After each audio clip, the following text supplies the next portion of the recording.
Hi everybody, this is Olivia from Lightspeed Golf, and today we're going to look at configuring our online booking settings and how to turn online booking on for our course for the start of the season. Just a quick note, if anybody is currently set to off-season mode and you'd like to change that, please reach out to our support and they'll be happy to have that done for you. So when we're talking about online booking, we are essentially making settings and configurations in conjunction with the restrictions and pricing sheets that we've set for our specific player types, okay? So we'll start by looking at just how to turn online booking on, okay? First things first, we're gonna hit our settings button down here. We're gonna scroll on up to where it says courses. And we're going to select the course that we want to turn online booking on for, okay? As you can see, I've got a few courses here, and by looking at this little cloud icon, I could tell that this one's offline. So when I'm ready to turn this on, I'm going to click on the course, and I'm going to see over here this online booking button. I'm just going to toggle that on once I'm ready to go.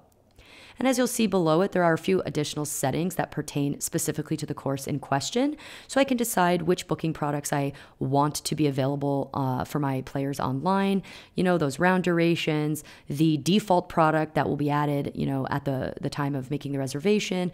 You know, you can turn on mandatory carts as well if you want those to be automatically added to any reservations.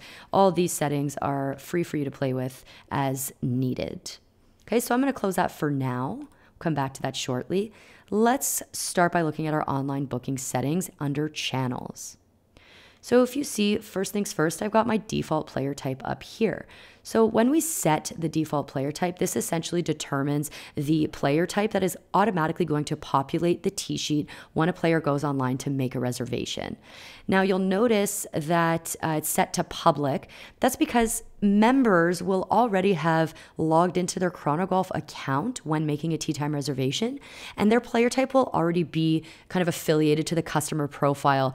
So that reservation on behalf of members will already have their member player type assigned. This default player type setting is really typically reserved for non-members, visitors, public player types. Okay, you can decide which player type you would like to designate as your default player type, but most courses that I see tend to use the public player type as the default.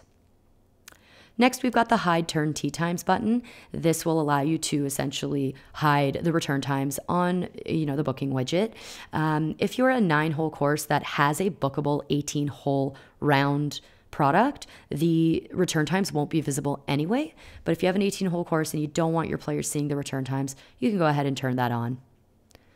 Next, we've got online notes. This allows a customer to leave a note in their reservation when they're booking a tee time that will be visible to the Pro Shop employees. It's a really good way to mitigate unwanted phone calls or just extra unnecessary phone calls to the Pro Shop, especially during busy season. Those players can leave a note about a specific need they might have, and the Pro Shop will be able to see it on the reservation. Next, we've got cancellation policy. So this allows you to determine the number of hours in advance that a player can cancel their tee time. Now, just keep in mind that regardless of what number you designate here, a Pro Shop employee could always manually cancel a tee time at their discretion. But if you want a player to be able to do it on their own online, they really would have to respect the window that you set in the cancellation policy over here. Okay, we hop on down. We've got payment options. We've got 3 payment options over here. You got pay at course only, pay online only, or both pay at course and pay online. Pretty self-explanatory, but just keep in mind that the pay online only option is really only available for courses that already have an integrated payment gateway, such as Lightspeed payments. Okay, so you can decide which one makes the most sense for your course. So if we look at restrictions over here, we've got the single player restriction. This restricts a single player from being able to make a tee time reservation that doesn't already have anyone else reserved into it. The reason we might want to turn this on is if a course really wants to prioritize, foursome bookings and maximize their tee sheet that way, it means that a single player would really only be able to have access to a tee time that already has a minimum of 1 player booked into it. Now, if we look at the members identification required function, this one's quite useful as well. If I turn this on, it's going to force any member who is making a booking on behalf of other members in their group to input those members' information. Now, this is a way to kind of be careful and mitigate unwanted behavior. For example, if a member makes a booking on behalf of other members in their group but doesn't specify who it is, they might show up at the pro shop and sign in for their reservation, and only 2 of the players in the group are actually members, whereas the other ones are not.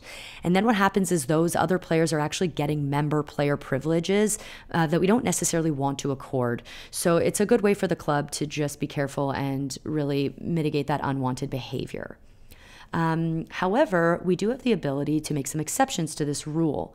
So if the member's ID required is toggled off, there's nothing to be done. But if I toggle it on, I have the ability to create an exception to this rule. That means that the course can designate a player type that would be able to circumvent the requirement of inputting information. If a member shows up and wants to have some members in their group, some guests in their group also be accorded those member privilege types, we can assign a member player type such as member guest that would allow us to override the requirement in the member's ID required setting. Now, just keep in mind the member guest player type over here is configured in the player type settings up here.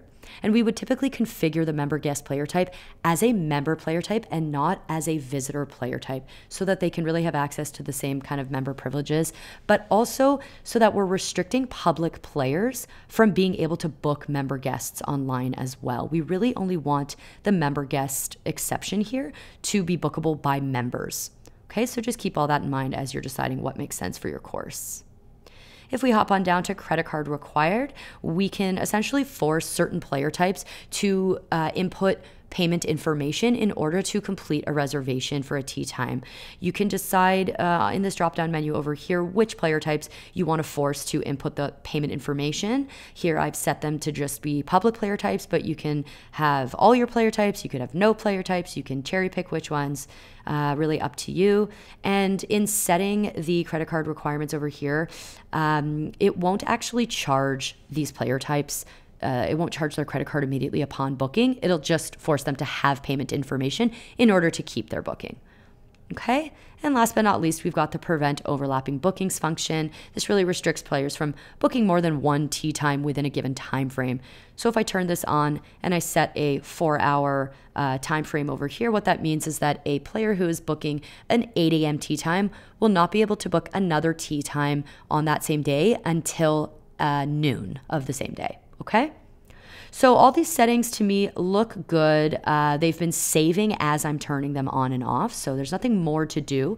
Once we're happy with the way this all looks, we'll go navigate back to our courses up here under General, and we'll be ready to turn online booking on. So you'll once again click the course in question and go ahead and click Online Booking, and whatever you do, don't forget to hit Save.